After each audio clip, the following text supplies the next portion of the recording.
Ladies and gentlemen, give it up for Autumn!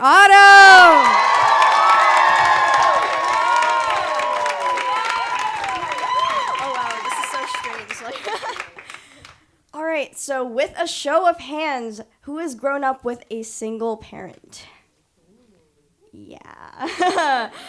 All right. I've always been connected to my mother, who's in this audience, by the way. So, I remember when I was younger, like the first day of elementary school, since the end, she would always put my really long black hair, into these really silky, nice braids, and she would pick out all my outfits. And I had a uniform, but she would know what to do with it. And whenever I was in trouble in school because I was bullied a lot, I would just have to tell her about it, or I would just, freak out about it, and she'd know, and she'd do something about it. And I remember I became the salutatorian of my school. I was a really good kid. And she was there on the stage with me. And even until now, where I'm having a lot of problems with my gender identity, my sexual orientation, just all of these things. Mental illness is just a new thing. And all of these things, she's just always been there for me. And I really appreciate it. And I know that she knows that. And I can't say the same for my father. Whenever I would stay with him, which would be like every weekend or every other weekend, he would have to do my hair, and it would come out in really bad clumps, and it was disgusting. And he wouldn't really know what to pair my outfits with, even though my mom pre-packed all my outfits anyway. And I remember the only thing that really made me happy when I was with him was that he would get me like pound cake and Nesquik chocolate milk, and I'd be like, yeah, that's good, that's great. The thing about my dad is that he would always find ways to make me upset or make me cry every time I was with him. And it was something that I didn't really think too much of when I was younger, because I'm like, oh, this is probably normal. Like, I don't know, who doesn't yell at me? But growing up, I realized that this isn't something that I should be dealing with. This isn't normal. It feels like I'm back in elementary school being bullied by these kids who don't even know who I am. It was the same experience, and it took me so long to realize it. So fast forward to, my dad lived here, but then he moved to Florida, and he got remarried and all this stuff. And I could only see him once, every summer, every year.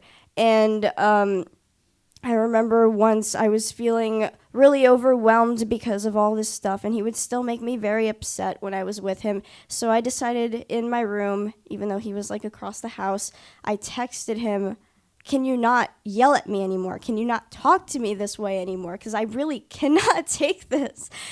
And he was like, yeah, okay.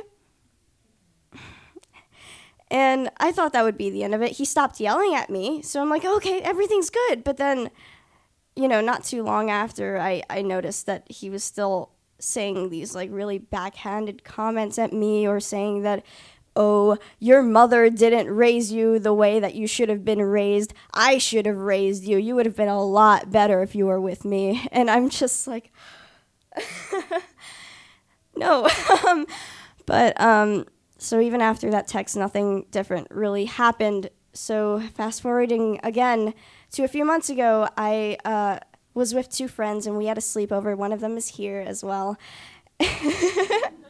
And I remember we were all having fun. We were playing hide and seek in our friend's basement, and it was really fun. I have like the best hiding spots because I'm so small. And it was just really good. It would take them half an hour to find me. It was pretty... I remember after playing like a lot of rounds of hide and seek, I got a text from my dad.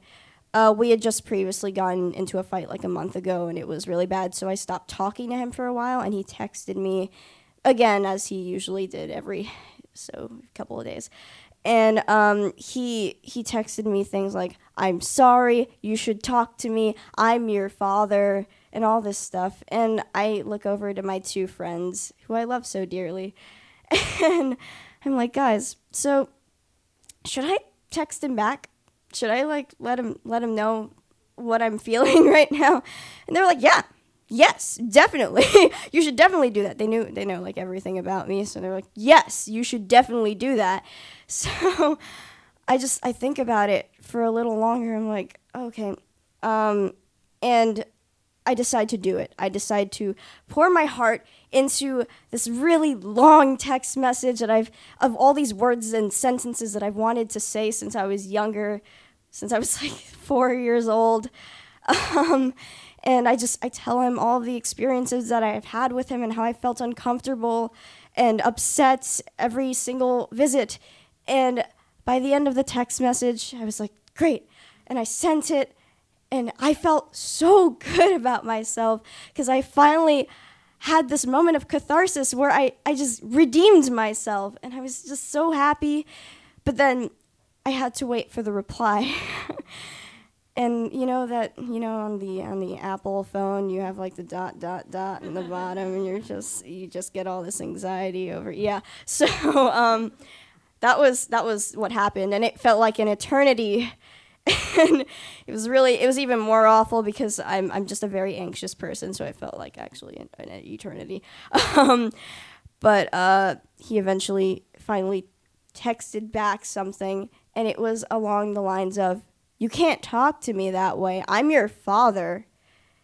And then I just chuckled to myself, and I thought, you know what? I'm gonna just say what I've been wanting to say since I was really small. It's just not something for you to decide for me. And I to this day, I have never talked to him since that day. And, after all of these years and all of this experience, I've realized that you don't need two parents to be fulfilled in your life. You just need one.